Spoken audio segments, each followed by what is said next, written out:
Golly, Mr. Yoichi, is it really legal to have 2 unregistered weapons on the field? What's up, guys? I'm Hunter here, and here we are to do a breakdown / live reaction and review to chapter 258 of Loco, which is known as Combine and Invent a New Weapon. And it's a little bit late for that. We did that last chapter, so I don't know. This chapter, I'm assuming is just going to be a wrap-up, a little talk, a little chat, and a little here and there. You know what I'm talking about, It's still going to be peak, though. It's peak every week, though. You know I got no flow, so let's get ready to go editing me. Are you ready? 3, 2, 1, go.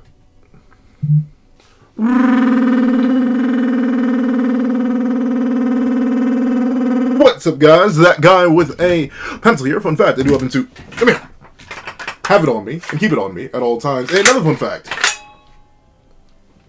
Oh, come on now. It's Blue Lock. It's peak every week. It's not just peak every week, and it's not just peak lock, but it is also peak every week with BM versus PXG. So you know it has to be gas. It's a law of nature. It's a law of nature. And to that I say, we cannot disrespect the laws of nature. You know I had to pre-draw. You know I had to pre-draw it on them. So, don't worry about the tongue. Don't worry, I'm just repping the series I'm talking about, alright? Blue Lock, Blue Tongue. Don't worry about it. I'm doing things. I'm doing things you don't need to worry about. But yeah, I'm assuming this chapter is just going to be a bunch of recap, a lot of discussion. Probably we're going to go into an explanation of like Isagi's goal formula, or at least the new weapon he just developed considering the title of the chapter. Probably going to get some Hiori talk. Probably going to get some Kaiser and Rin.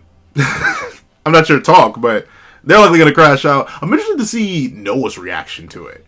Because like, that wasn't the goal from the previous match. That was not the goal from Ubers. That was something new. That was something different. So I'm interested to see what Mr. Noel Noah has to say, Chief of All. But let's not waste any more time. Let's actually hop right into it. All right. Go! That is a goal indeed. Hold on. What does that tiny text say? Isagi ties the game with a spectacular mid-air volley. As he leaves Kaiser and Rin in the dust, the world erupts into amazement as the ball smashes into the back of the net. That's what I'm talking about. I'm still scared. You know, the door, a door that I was so confident was closed. A door I was so confident was closed has been opened. Hat trick Sagi is possible now. It's possible because I think Kuni's cooked. I mean, like at this point, maybe not, but like I think Kuni's cooked. I don't think we're gonna see a Kunigami goal. But we have to see it. There's no way. But here's the thing, though. Y'all are bringing up fantastic points in last week's comment section. This is what always scares me. Y'all be cooking in the comment section. People are talking about, you know, every other major star of the Neo Egoist League has gotten a hat trick of their own. Of course, there are minor exceptions, but like, I wouldn't say Chigiri is a major star. I wouldn't say Bachira. Unfortunately, while he's backpacking his entire team, he's obviously not a major star, and he's lost every game. But with that being the case, in order to properly surpass Boro and Rin as strikers, doesn't Isagi kind of need a hat trick narratively? Absolutely. And the other thing, I know this is crazy, especially as a Kaiser defender, a Kaiser creamer, if you will. I know this is crazy for me to say, but also, legally speaking, if we're truly gonna go down the whole, like, stripped king archetype for Kaiser, where he, like, legit loses everything, then he just doesn't have to score. We could really flip the script. In the first game, it was Kaiser leading, controlling, dominating, and it was Isagi catering to Kaiser's system and then working against it in order to get some value. Meanwhile, I could see the script flip. I could see exact playback of what happened in second selection with Boro and Isagi. Where in the worst case scenario, what would make Kaiser genuinely consider leaping off the top of the Blue Lock building, he's forced to pass to Isagi. It's either he passes to Isagi subconsciously or realizes he actively has to do it for the gamer. But no, speaking, that's another thing I need to see. Is Kaiser getting subbed out? Or is that stipulation on this game anymore? Because remember, last game, we specifically went out of our way to establish that Noah said, hey, you stop with that dumb stuff. You do that dumb stuff again, you're off the bench. I mean, you aren't off the bench, you're on the bench. So I wonder, are we going to get any consequences? Or is no one not going to count it? Because I guess, like, Kaiser, he appeared next to Isagi, but you could argue he was just there to he was there to try and take the goal, right? I mean, just a little friendly competition, you know what I'm talking about? But there's so much interest behind this chapter, but Hat-Trick Isagi is open. I'm not going to lie. Kunigami doesn't need it. He had his moment, kind of, sort of. And, you know, evolving him beyond the striker role when we have so many strikers already, that is a thing to do. So I'm not too shocked at it. I don't think Yukimai is going to get a goal. I don't think Yukimai may not get playtime, dog. Like, this game is so much in it, and Yukimai has so few connections to any of the characters on PXG. I wouldn't be shocked if Yukimai doesn't even get any playtime, which is crazy to say. Absolutely bonkers to say, but I wouldn't be shocked. He could be swapped out for a defender, though, maybe. But it's not going to be Yukimai. The only hope that I'm confident, because we set him up with having a new weapon, I think Kaiser has to get a goal. But then again, I said the same thing about Kunigami before this game started.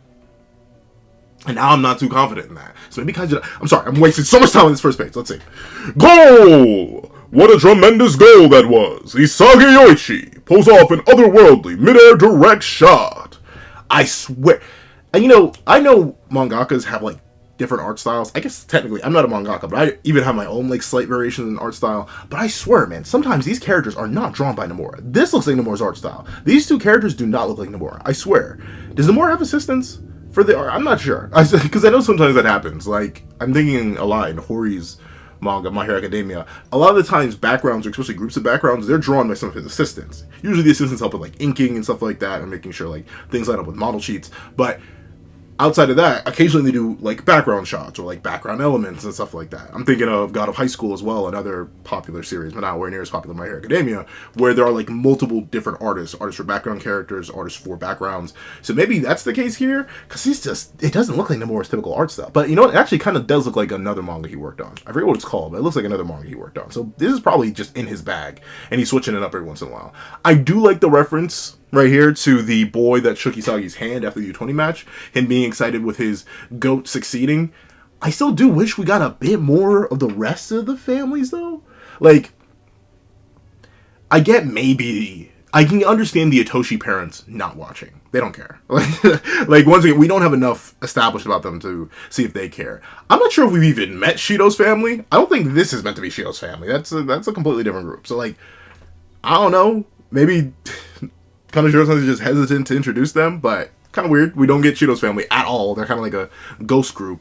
And then we could get Isagi's family. We could get Hiori's family. I'm shocked Hiori's family isn't more, like, locked in on this, considering this is their entire pet project. Like, I don't know. I feel like we should be getting more specific references, but at the same time, I understand why you don't want to oversaturate the manga with that. I don't know. I'd rather be oversaturated than undersaturated, in this case in particular. Especially considering we have so many reaction shots, and while showing the different randoms is good, because it shows, like, the massive groups of people who are watching this worldwide, I still think you could have that effect with, like, swapping these two out for...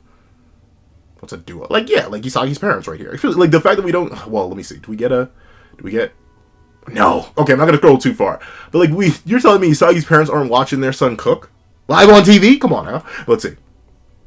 Isagi Yoichi and brings BM back level. 1-1. Oh, Rin, no, bro. He sent you to the Shadow Realm. Rin, me personally.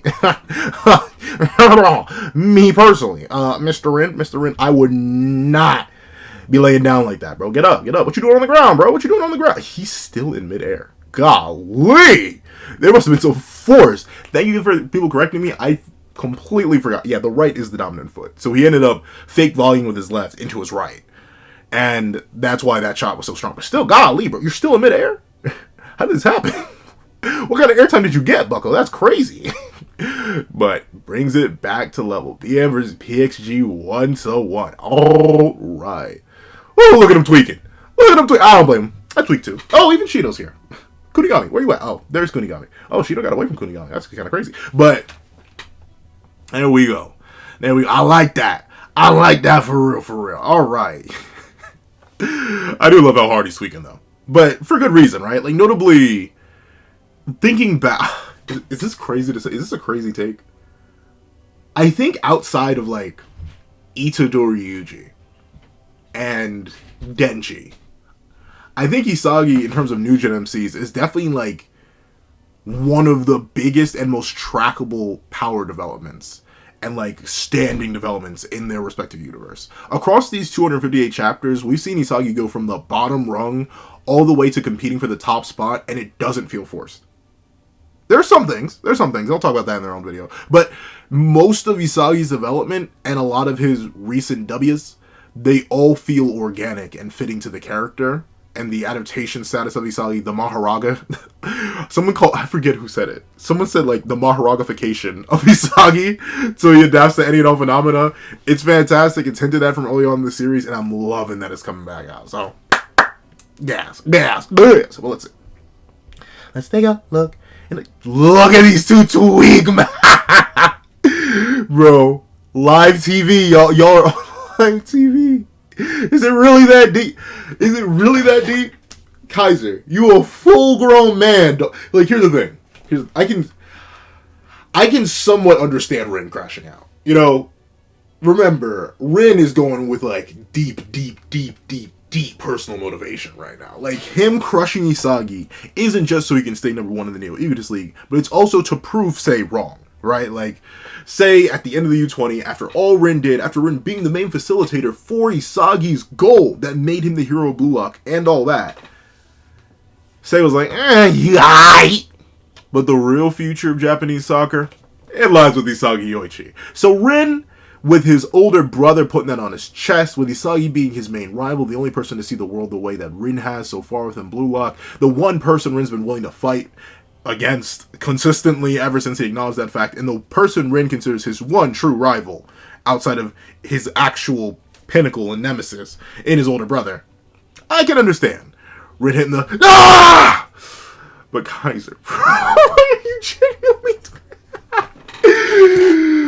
like, you know what, I'm gonna say something crazy. I can't fully knock it because I remember, but then again, that was when I was younger. Like, Kaiser, I'm assuming Kaiser's at least 18. Like, maybe he's 19, but I do think Kaiser's going to stick around a bit longer. I don't think he's, like, on the verge of being kicked out of the U20. I think he is, like, 18, maybe freshly 19 or something like that. I don't know. Even when I was 18 and freshly 19, I don't think I crashed out this hard. But I specifically remember one instance where I lost a race by a step. But even then, you don't do that. That's the funny thing. I still remember I was crashing out internally. And once I got home, crashed out immediately and hit one of them because it was literally one step. It was one step because I had that bad. One thing I never mastered, and I give credit to everyone who has an either naturally good one or they properly trained for it. I always had horrible starts. I never was able to get out the blocks properly. Definitely not on the 200. The 200 was awful for me. At least with the 100, I could just leap out and just book it straight. But especially since I was always like placed in like lanes 1, 2, or 3, especially 1, you have to leap out them blocks on a curve. You gotta shoot straight forward and immediately curve. So I always sucked at starts, regardless whether it's in the 100 or the 200. Heaven forbid it was the 400. Oh, sweet mother of God. But with that being the case, I still remember that day. Bad start. And I lost by a step. To be fair, I still got second place, but like I didn't want second. I wanted first so badly. But I remember that being an elite tier crash out. But once again, even then, I had the common sense and decency, sportsmanship. You can get in a lot of trouble. Well, here's the thing. I'm not sure if track meets have changed, especially that was back at the high school level many years ago. But I know, like, if you yell, you cuss, you do anything bad right after a race, or heaven forbid during one, that's a quick way to get dropped, to lose your team points, and to get everybody running laps the next day. So you keep it internal. Kaiser isn't at a track meet. He's not at a regular soccer game. Bro, you are on live TV crashing out over a 17-year-old you met 50 days ago. Really, bro? Is it truly and honestly that deep? I get it is. But is it really, though? You know what I'm saying? Like, there's the difference. There's always, like, a solid difference to me. Like, I can understand certain things being extremely deep. Horrifically deep. Deep to the depths kind of deep. But, like, I don't think, like, Kaiser, it's not that deep, bro. Come on now. And besides, it's the first goal. I would get it if that was the game winner. Like, this is like, end of game, you scored no goals, I need to, like, slaughter Isagi Yoichi live on TV. That's the kind of reaction. It's like, Kaiser, since I'm pretty sure you're digi-destined to lose to Isagi in one way or another by the end of this game. Probably overall. Whether it be through Isagi hat-trick, Isagi brace, one way or another. I think you're going to lose, Kaiser, even if you get that one goal. What kind of crash out are you going to have then, bro? The veins are popping out. The eyes have whited out. Like, he's not going Super Saiyan. I still admit the best crash out we got was Kaiser going straight Super Saiyan. I don't know. Something about that panel is infinitely hard to this day. But, like, he's sweating. I just noticed that. Is this the first time we've seen Kaiser sweat in a game? And, like, I noticed he had, like, a sweat drop last chapter.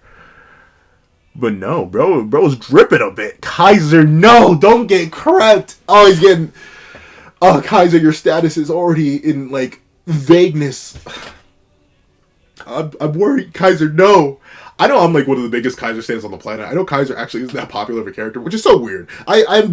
I find that sometimes I'm extremely contradictory, and sometimes I'm extremely basic. I think I'm extremely basic in having Isagi as one of my favorites. But I think I'm also extremely just, like, hippified, because I really, really like Kaiser. And one of the biggest things I've been worried about for bro is that his abilities and the new Gen 11 status and all that has been in massive question as of recent, considering he struggles so much with Isagi Yoichi. With the rest of the Blue Lock team. Like, how are we really supposed to take the U-20 threat seriously? If this is their guy with the fastest swing speed in the world, this is the new Gen 11 striker, and bro's crashing out like this over a 17-year-old during the Neo Egoist League, how am I supposed to take you seriously? Kaiser, no! But enough of the crash out, let's move on forward. Let's go into the future. What the heck was that? Switching his shooting foot in midair? Yes, Karasu. That's exactly what that was. Karasu? Come on now, buddy. Hold on.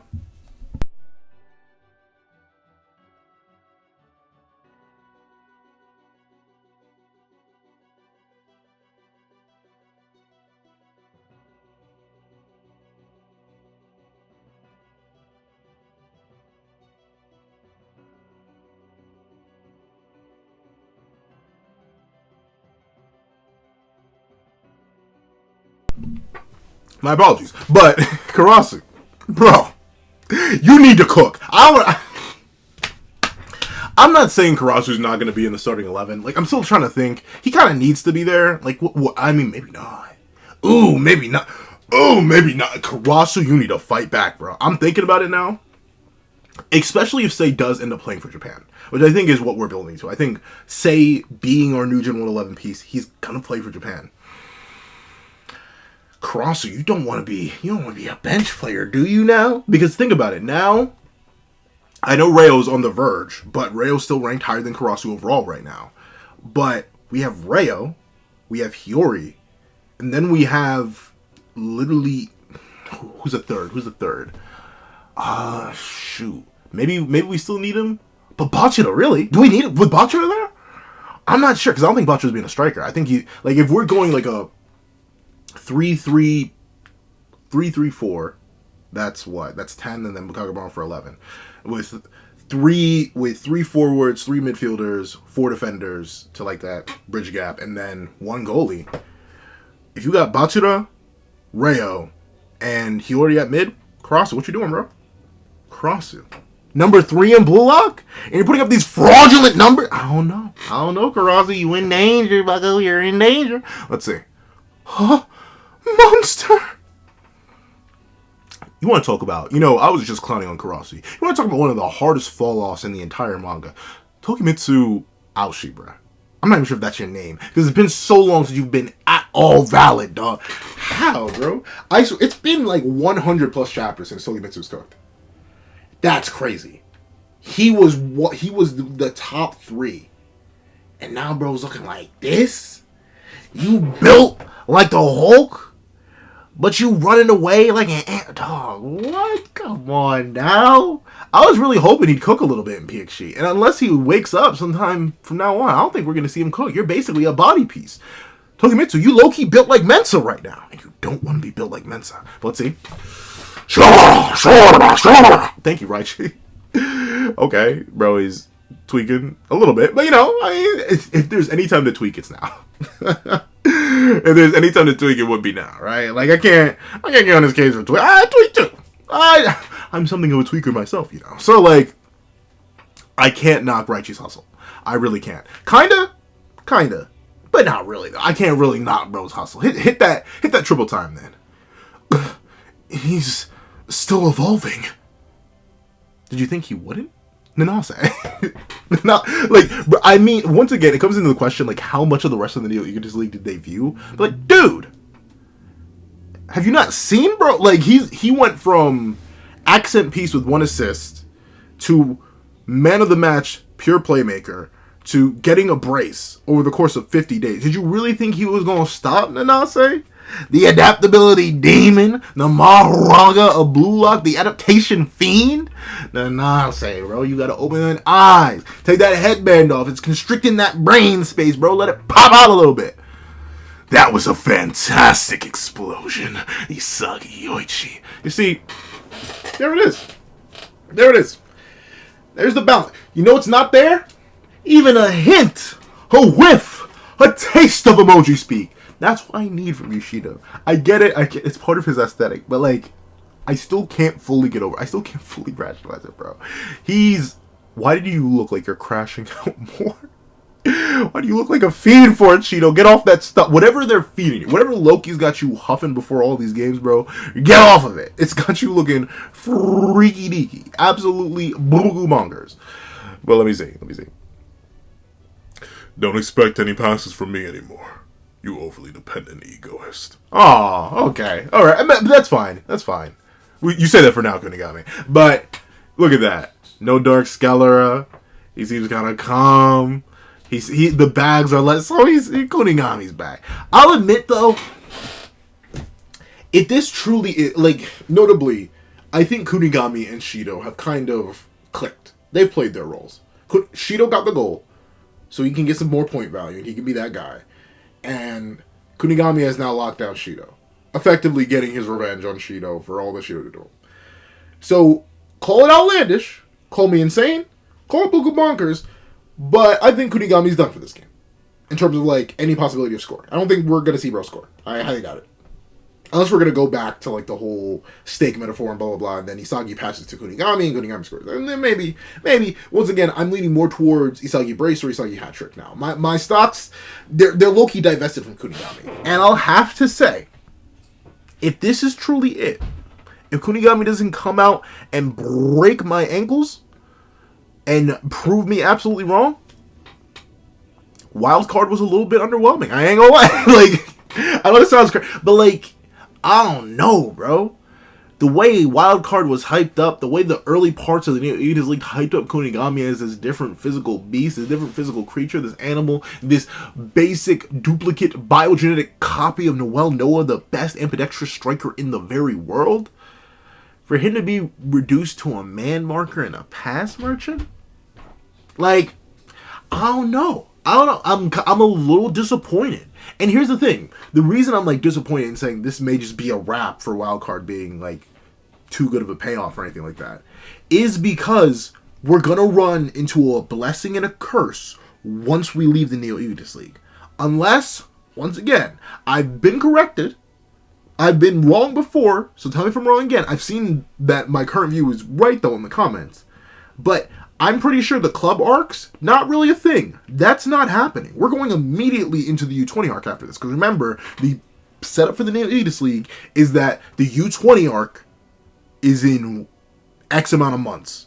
We have this much time to train, this much time to make a little bit of money, this much time to get your gains up and prepare for the rest of the world. So the U20 arc is coming. And it's coming everywhere.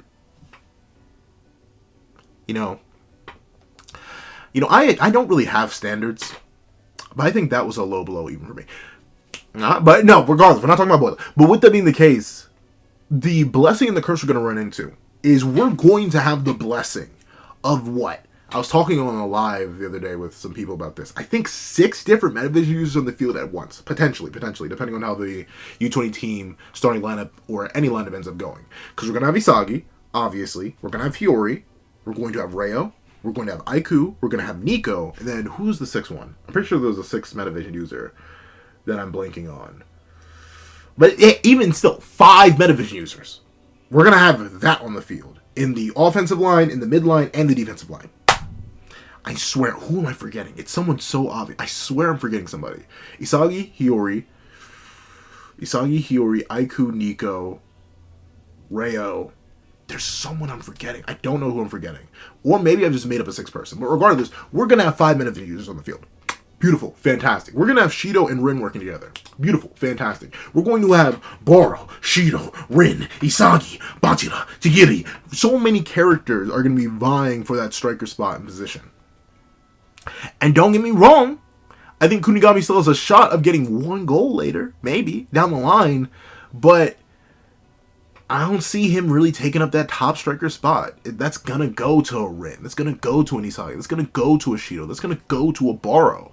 I see it sooner going to a Bachira than a Kunigami, which is kind of unfortunate. I was expecting just a bit more out of the wild card. I'll readily admit that now. But I've been wrong before, especially about Blue Lock, so I'm ready and willing to be wrong again. Hopefully there is something more to come out of this. But one thing I do like about this line, you overly dependent egoist. That is true. Once again, and it's something that's probably going to come and haunt Isagi soon enough, but he's shown some proficiency alone. He is definitely reliant. And it's something that I think, it's some tech that he's going to have to steal from Shigiri in particular, where he's going to have to become dominant on his own, by himself, completely. Because a lot of people are definitely wondering, and I don't blame people, what's Isagi's next steps after this? He's unlocked a mid-air, fake-out, 50-50 volley. He has the best meta vision in the series, one of the best field IQs in the entire series, has dynamics with everybody on his team, meaning he's going to be able to exploit chemical reactions like crazy, has the ability to use other people and himself to the utmost degree, beyond their limits, as is implied by himself, Hiori, and Noah. He's able to do so much. What's really his next step? After the Neon Mutus League, what are we going to see Isagi develop into from this point on? And while a lot of people are just saying nothing, I think the next step for Isagi will be tackling this issue. Sure, Isagi is an egoist. We talked a lot last chapter about how he's something of a dark hero. While he's meant to represent the light, and obviously Baro's more supposed to represent the darkness, a big thing about Isagi's narrative so far and how it's been portrayed is this idea that Isagi's kind of this all-consuming wave of not necessarily malice, but of kind of legit just an all-consuming wave of darkness. He's crushing people beneath him to ride over them. Think of him like a dark wave that consumes an entire area and then drags it back to the sea. Isagi is the sea sending out these dark waves, consuming everything. But what if there's nothing to consume? What if there's no one there to support him? What if he truly is in a 1v1 scenario where he can't be fed a demonic level pass like Hiori? Or he's in a 1v1 against an Aiku type or a Nico type who can, get up between his legs and steal his balls. Like, it was half intentional. It wasn't fully intentional, but it was half there. But would that be the case? I don't know. But that's what I assume his next step is going to be.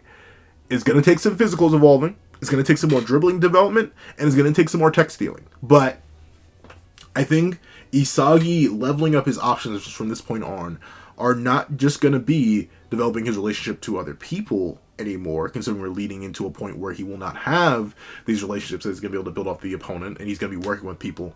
But I think it's also going to be Isagi's development into his own individual player entirely. Not just in off the ball, not just in prediction and play planning, but in actual physical, band for band, bar for bars. Isagi's going to develop the ability to run solo, essentially. But let's see. Yeah, we'll keep devouring each other like always, Mr. Fair and Square Stickler. Oh yeah, so they're back. They're back. Ladies and gentlemen, they're back. You can blame it all on Isagi.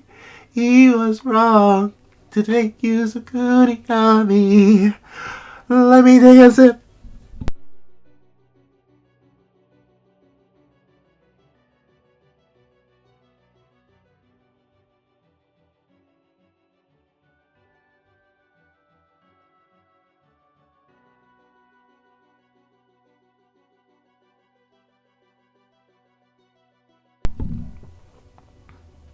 I hope that was muted. If it wasn't, it's too late now. But let's see.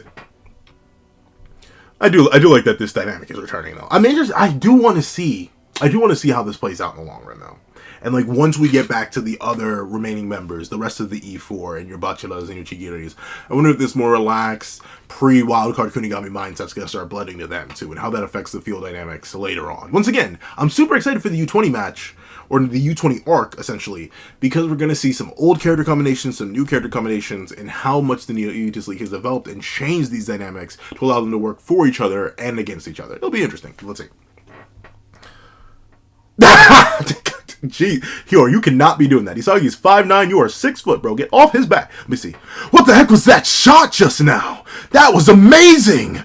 Oh, see, you know, I know a lot of people don't like Hiori because they feel like he's a plot aspect to Isagi, and I get it. I can somewhat understand it, but I do think a lot of Hiori's abilities have been forecasted and foreshadowed for a long time, so I'm fine with it.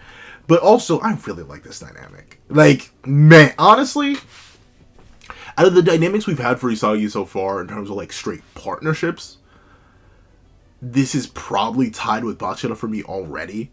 Because notably, these two can connect on a level that someone like Bachira and Isagi can't. Or someone like Nagi and Isagi can. And someone like Baro and Isagi can't. And notably, we just haven't gotten enough of the Rin-Isagi duo for me to really be like, they're the better duo here too. Because notably, they work more so around and alongside each other in U20.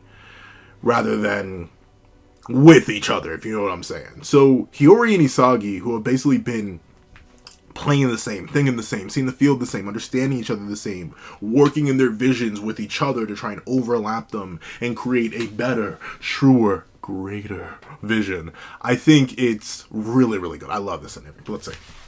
Hiori! Bruh, your pass was epic!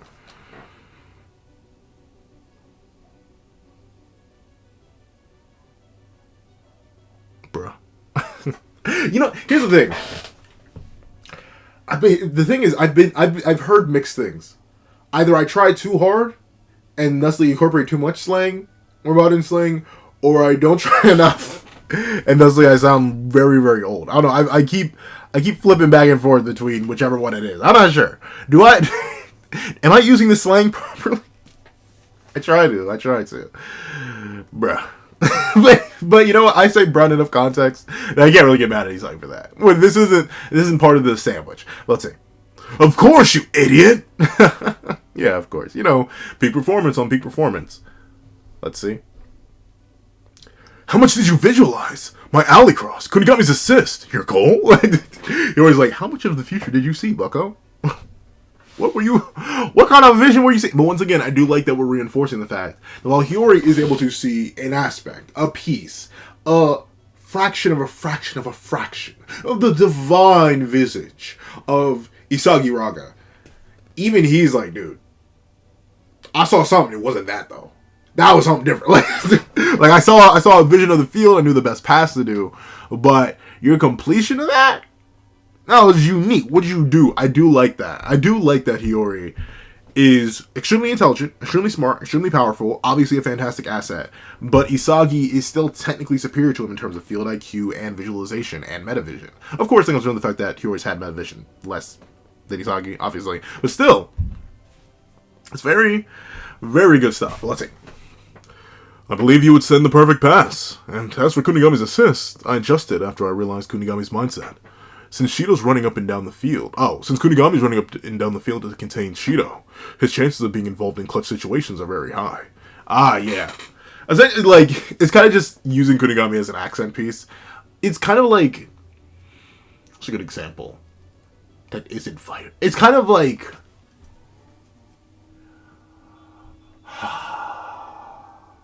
I think you can use the assist comparison. It's a bit of a strange one. But, you know, in Dragon Ball FighterZ, if you have all your characters live, you can call assists.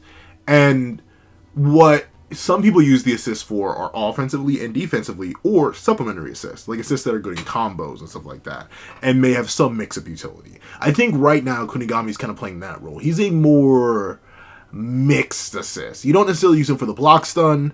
Well, actually, no, you're using him actually for the block stun. Is Kunigami just Bardock B? Kunigami may just be Bardock B. He's pre-nerf Bardock B, because he can be anywhere when you need him. Essentially, just think of Bardock B, Tyrant Lancer, which would use to track and travel anywhere and boom, lock you down for 45 frames. That's what Isagi sees Kunigami as, and that's the role Kunigami's playing. And it is a pretty accurate summation of Kunigami's role right now. He's ironically enough, a facilitator and an anti-facilitator. He's shutting down Shido, while at the same time opening up doors to Isagi, as he did here. So that makes sense. Plus, I was probably the one who believed that he would win the duel against Shido. Ah, probably the only one. That's crazy. I mean, Kunigami's had Shido on lockdown, though. I'm kind of shocked that they really thought Shido had that. And, like, don't get me wrong, Shido's a strong and fast dude, but have they seen Kunigami? Like, that man is jacked for Jack's sake. That man is strong as all get out. I don't know. I would not look at Shido and Kunigami and assume that Shido was going to win any sort of physical altercation. You know what I'm saying? Like, I don't...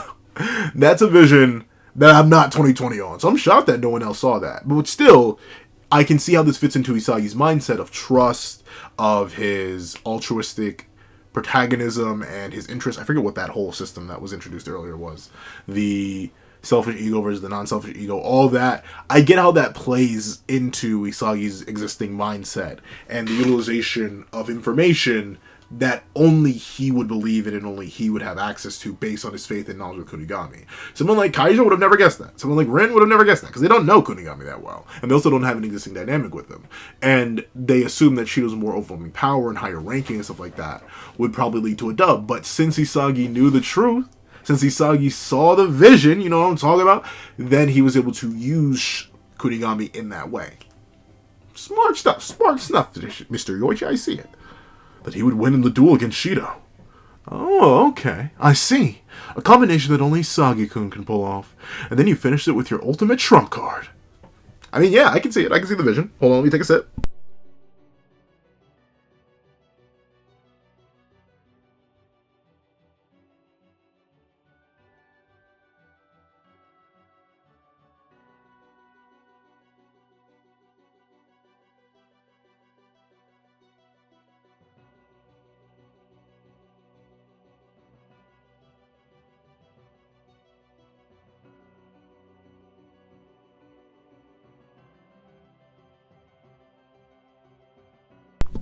Sorry, that thing is smacking. But with that being the case, let's see.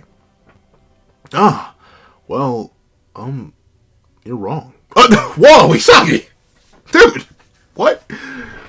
I didn't plan on scoring that way. That's right. Because I'm still... You know what, someone did... I forget what the... Hold on. I can go back. No, I can't. My Googler is not loading. But someone made a good point. Because one of the biggest things I had with last chapter, I was like, how did you not how did you not know that Rin and Kaiser are gonna show up? No one was marking them. Everyone else who could be marking them would lose in a 1v1. Like, why did you not expect them to show up out of nowhere? Kaiser I excused because, you know, he didn't think Kaiser would be that dumb. But I was very shocked he just discounted Rin. Especially considering for the past, like, 10 or so chapters, Rin and Isagi have been all over each other. But someone brought up the fantastic... They were explaining it in some particular way. I wish my Googler would load. They were explaining it in a way that, like, well, Isagi just discounted him because of... It was something. It was a good enough reasoning that it deleted that complaint from last chapter. That's all I remember was. Feel free to restate. I'm sorry, I forget exactly what the reasoning was, but it was enough that it clicked in my head at the time, and I was like, oh, okay, that makes sense. But it's like, huh? Seriously? Me too, Hiori, me too. I saw myself being wide open after I broke through the defense. I didn't expect Rin and Kaiser to come in close like that. Because of them, I had to improvise. The attack that gave me a hint to pull it off that move was... Yep! Nagi's juggling shot, yep! But the difference is... They show 2 flashbacks, they don't show Nagi's. In case someone forgot. But... Yeah, that's what a lot of people saw. I saw it too, but I don't think I actually mentioned it. So bad on me. But that's one of the things I saw too. I was like, that's a callback to what Nagi did. But if you remember specifically, what happened was Nagi didn't perform it fast enough or something. Essentially, it failed. It did not work. His juggling shot against BM simply failed completely. Meanwhile, Isagi's juggling shot worked. And that's interesting because notably, at least in this field, Isagi should still definitely have inferior specs to Nagi. Like, when you think about it. Nagi's low-key ambidextrous. Like, pretty much. He can kind of score anywhere, everywhere, anywhere. He doesn't necessarily have a weak or strong foot, from what I remember. I think he's kind of just both. He's sort of a Noah case, thanks to his prodigy nature. But he wasn't able to score. Meanwhile, Isagi Yoichi was able to score. But I'm assuming there's like, I forget the complete context of Nagi's juggling shot attempt. But I think it was like farther away, there were more people on him and stuff like that. Meanwhile, Isagi essentially with this had the 1v1 against the goalie. And Ren and Kaiser were there to be like, come on, fumble. You know you want to fumble. You know you want to fumble, Mr. Yoichi. Come on, fumble for us real quick. Fumble for us. But unfortunately for them, he did not fumble. Let's see.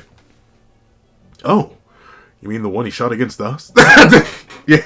That would be the one, Hiori. That would be the one. Yeah.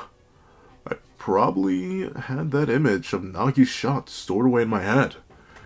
That's why, even though I had to improvise after they killed my two options, I was still able to subconsciously recall it and recreate it. So that's interesting. So that opens doors. That opens doors to a much deeper Isagi bag that I think is even already existing. Like, obviously, hitting somebody with a 50-50 every time the ball comes towards you is massive, right? Because someone could be on your right, but then if you hit them with the left, what are they supposed to do? But then someone could be on your left and your right, and then what are you supposed to do? But by forcing that sort of delay, by having the chance and opportunity to do a 50-50, you don't have to trap it to slow down, and you don't have to, like, obviously pick a foot to prepare to kick it. That's smart. That's smart. That's a little bit devious. The ability to immediately pull out tech that you've seen elsewhere. And remember, Nagi only did that shot once. But Isagi's brain was like, huh, you know, that's some neat tech. Let's do that. Let's try it. And the fact that he's able to replicate it, very, very, very, very, very impressive. Especially considering Isagi isn't necessarily, like, known for his mid-air mobility. Hold on, let me take a sip.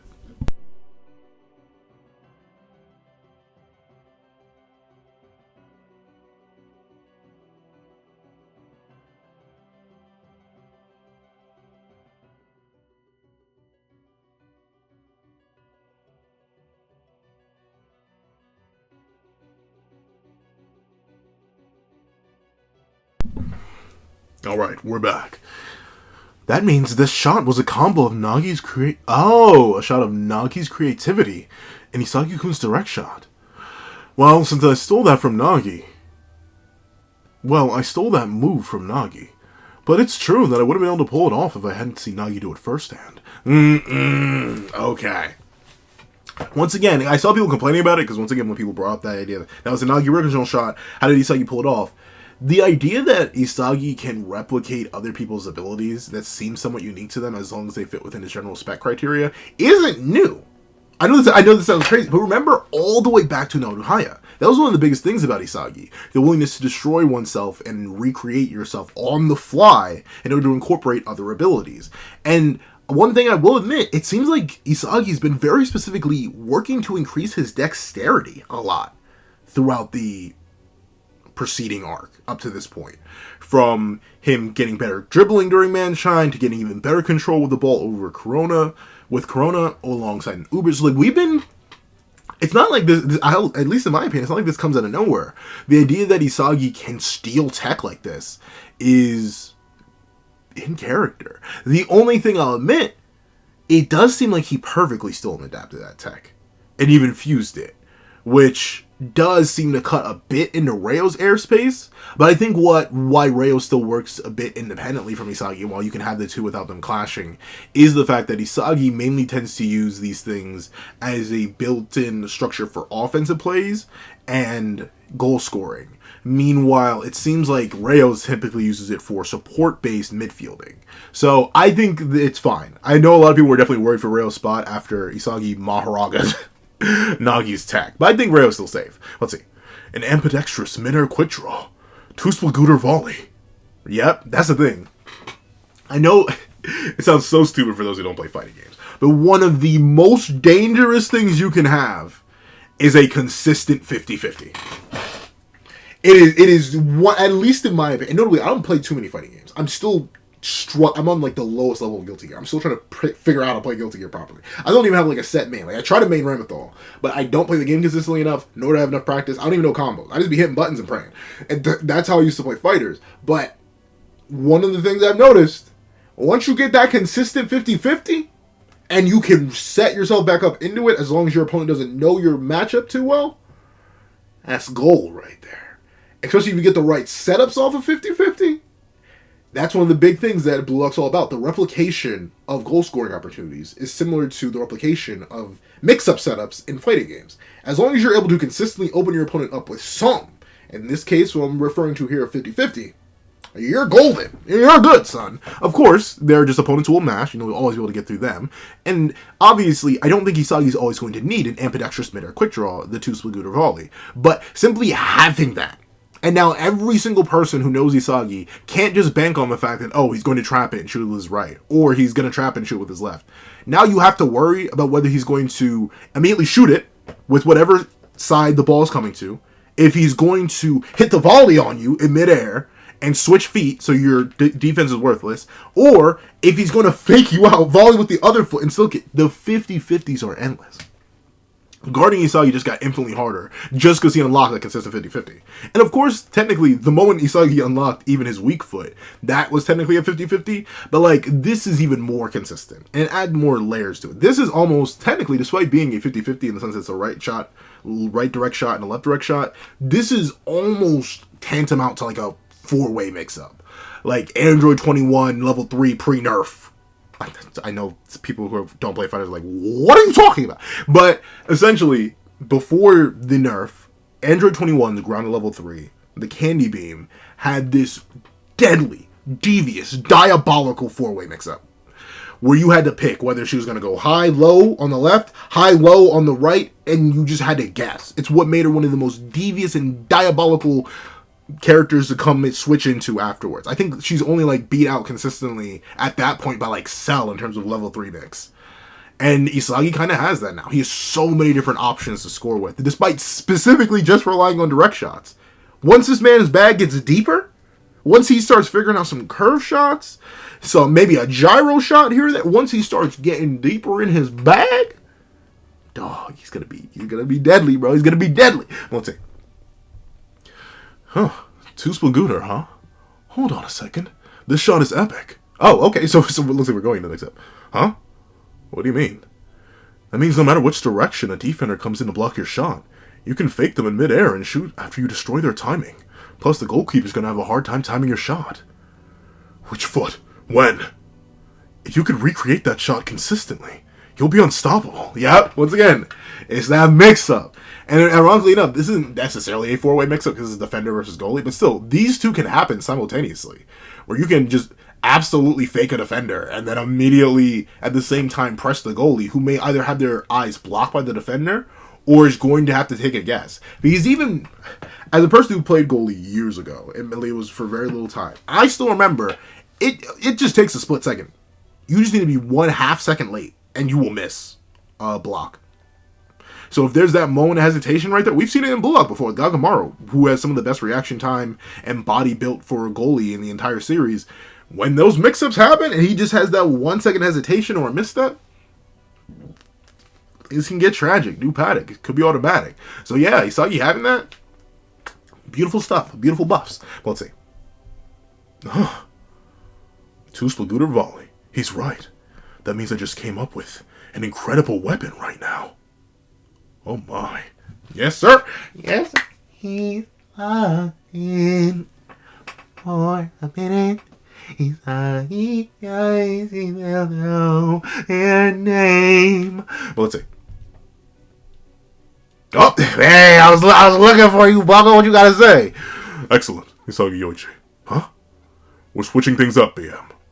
Now that attacks centered around Isagi Yoichi are succeeding, we're going to lean towards a more Isagi Yoichi-centric system. No, we are. Toes Kron? Let's not Kron just yet. Noah, you're up. We are so... Yo, Isagi hat-trick is real. Isagi hat-trick, at bare minimum. At a bare... Isagi brace. Isagi brace is happening. I'm sorry. The door... Last chapter opened the door to me being scared that PSG could possibly pull this out. And who knows? Maybe that possibility is still on the table. But now... You be able to tell we're finally getting this Benedict built behind ugly bum off the field. You're out, Grim. Get ready. Corona runs. Yes! sir. Oh, we're gonna have the interplanetary hotline. But I've been itching and scratching and fiending for this since Manshine, bro. Hiori, Isagi, and Corona, bro. Oh, that's gonna be so gas. The short range, the mid range, the long. They're unstoppable. I am genuinely bamboozled. What are they supposed to do? What is what is the defensive line supposed to do? They're cooked. They're cooked. We have 2 Metavision users and someone who has the speed to keep up with the Metavision users. I'm so happy. Yo. My Kaiser stocks. No, the Kaiser stocks. Oh no, Kaiser, you may not score. He has to score though. He has to. Oh, I'm so do I want Isagi hat trick? I've been pushing the Isagi's the hero blue lock narrative so much. And if this isn't hat trick material, I don't know what is. Interplanetary hotline. Kaiser's now weaker than ever before. It's just gonna be him and Ness. Yep. Go. Oh, he's so locked. Oh, he's locked in too. And he's had a couple minutes. He doesn't have to worry about any of that fatigue stuff. He's probably been training that too. We aren't going to get a tired Corona either. Oh, sweet mother of mercy. They made yo, PXU maybe. Rin. It's time to crash out, buddy. I was getting on your case a little bit, bro. Let's go back inside. I was getting on your case a little bit right here. Turn it up to 25. I know you're currently on 11, turn it up to 25. I don't care if the scale only goes up to 5. You need to crash out right now. I need to see the Destroyer ego popping. I need to see you lock in at this very instant, bro. Or else, the game's over. You're cooked. You're cooked, buddy. You're cooked, buddy. What? They're not going to face the most dangerous... Oh, this isn't even a dangerous duel. This is a terrifying trio right now. We're set, ladies and gentlemen. Oh, we're good. All right. Grim's getting pulled. That means Kaiser only has a Ness to support him. We got Ness backstory, though.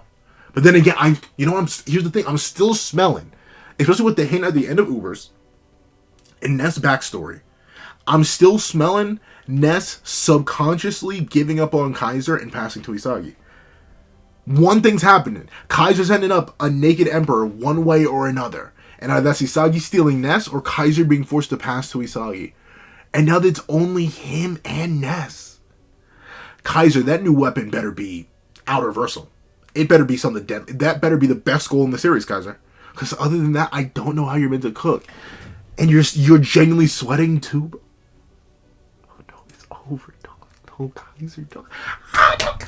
We need Kaiser to have the most deadly off-screen training arc ever. Ever. Someone brought up the fact that Kaiser may be from Spain. I wouldn't knock it. I wouldn't complain. But still, we need him to cook. And by we, I mean me. I know there aren't many Kaiser fans out there, but I'm one of them. We need you to cook, Kaiser. Let's see. Look at Grim. Look at your... Oh, no. How I've fallen. Oh, wow. I hate to say it. Want, little bro. You have not been useful since Barcha. It took way too long to get your big... I shouldn't talk smack. Like, Grim wouldn't absolutely drag me across the pitch. But still, it took long enough to get your big behind off the field. Honestly, Noah. Man, if you don't sub out Mensa and Birkenstock already, if you don't get my son Yuki Maya out there, get Tepe out there. He's not my son. I do not claim Tepe. That man is built weird. But, like, if you don't get some actual defense out there, yo, Noah, we could end the game right now, bro. We could end the game. Okay, obviously we need 2 more goals. We could end the game right now, Noah. Keep swapping them out. Keep swapping them. Come on now, Noah. I know you want. But let's see. Wow. With my goal, the entire team dynamic shifted dramatically. Noah trusts my goals to lead us to victory. Plus, now that Corona's in the game, I'm going to have a much easier time controlling the game. Goal number 2. Let's do it. Oh, yes! Oh, he's locked in. He sees the vision. He sees Isagi brace / Isagi hat trick too. Corona, yes! Yeah! Oh, I think, Isagi has to score again. Kunigami's cooked. He's not scoring. Kunigami's not scoring. It has to be... I'm sorry, Kunigami. You're trash. We're cutting you, bro. We're cutting you. You stay clamped on the Shido harder than he was clamped on the Sei, bro. That's your whole role now. Forget any complaint about the lack of the wildcard narrative building up in the Elite League and really being successful beyond locking down Shido. Forget all that. Bucko, I need at least an Isagi brace for my boy Corona to get some more value. Guarantee him an opening top spot. Please. Gotta cheer sensei. Let my shark boy start to cook. But let's see. If I score another goal, I'll be able to crush Kaiser complete. Oh, okay. Okay.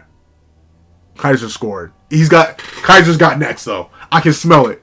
He seems oddly calm now. He's not really crashing out too much for anymore. He's got it. I'm smelling a Kaiser goal. That's fine by me. You can still give Isagi the brace. I still think it's fine. But Isagi hat trick is so appealing now though. That's the I've low key. This is what happened. This sounds so bad. I hate when I see the vision. I hate when I see the vision, because when I see the vision, my it's so hard to look away from it. I feel like a bug in Hollow Nest right now, being invaded by the Radiance, and I don't think I'm built like the Mantis tribe right now. I'm low-key trying to walk towards the light that is the darkness, that is Isagi Yoichi, bro. Isagi Yoichi hat trick and baby on the table, bro. Oh, my toes! They're curled. I can't stop them. They're curled right now. They're probably gonna be curled till the end of the review. Actually, it's kind of uncomfortable on the flip-flops right now, but still, my toes, they're curled up. Let's see. And then BM will firmly become my team. I mean, it kind of is already, bro. You're going up against two people in Birkenstock and Mensa, bro. You're good. And if I score another goal and complete the hatch... Oh, no! Even he's... Okay, but now that he's seeing it, it may not happen.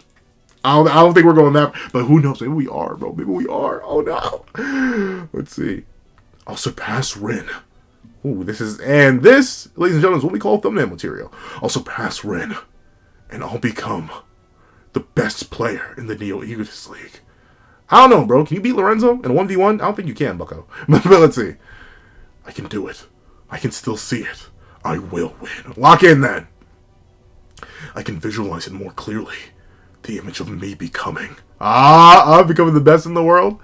The best. Yeah, baby. The best player in the world. With the creation of a new weapon, a stronger ego emerges. Hurry up and restart the game already. Oh, he's locked in! To be continued in chapter 259, Challenge the Impossible. No, this was a recap chapter. Why are my toes curled? Yes. God, this chapter where, oh man, my toes are so curled right now. They're like curling through themselves. That's actually, that's a disgusting visual. I actually don't want to visualize that. But still, they are curled massively at this moment. But yes, W chapter, W recap, W explanation, W evaluation of the goals, W character reactions, world reaction a little bit meh, because once again we don't get too many specific characters, with the one reference is good enough. Hiori and Isagi's dynamic, fantastic as always. Getting to see Isagi get hyped up by not just himself, not just Hiori, but Noah, and Noah let my little shark boy come out to cook. I'm so proud of him. Oh my God, I'm sorry. I'm just so happy. Kaiser crashing out, Rin crashing out. I know they're about to cook like crazy. Some devious new Kaiser weapon, DLC drop, new Rin weapon, DLC drop. I'm so excited. You know Rin's gonna whip out a 2-stage volley just to mess with Isagi. But overall, absolutely, this chapter is some straight gas. However, if you made it all the way to the end of this chunker of a video, please do me a favor and leave double strap. Leave double strap in the comment section down below. I'd like to thank you so much for watching. Please remember to leave a like, share, comment, and subscribe. And make sure you hit that notification bell so you're not... make sure you hit that little notification bell so you don't miss out on any videos that come to the channel. Also, I do happen to have a Patreon below where you can support me for as low as $1 a month. You can things like exclusive videos, early content, and more. You also now become a member of the channel for as low as $3 a month to get the same perks and more. Some of those perks will include live reactions to every other series I review, ad-free variations of all my videos, and if you become a $25 Patreon or a $25 member, you can order whatever video you want. And if you want to do a one-time video request or a one-time donation for your boy, you can easily click the link to my Ko-Fi in the description down below, or even leave a tip on the YouTube itself. But regardless, I'd like to thank you so much for watching once again, and I hope you guys have a wonderful day. This is Dagger the Pencil, writing off.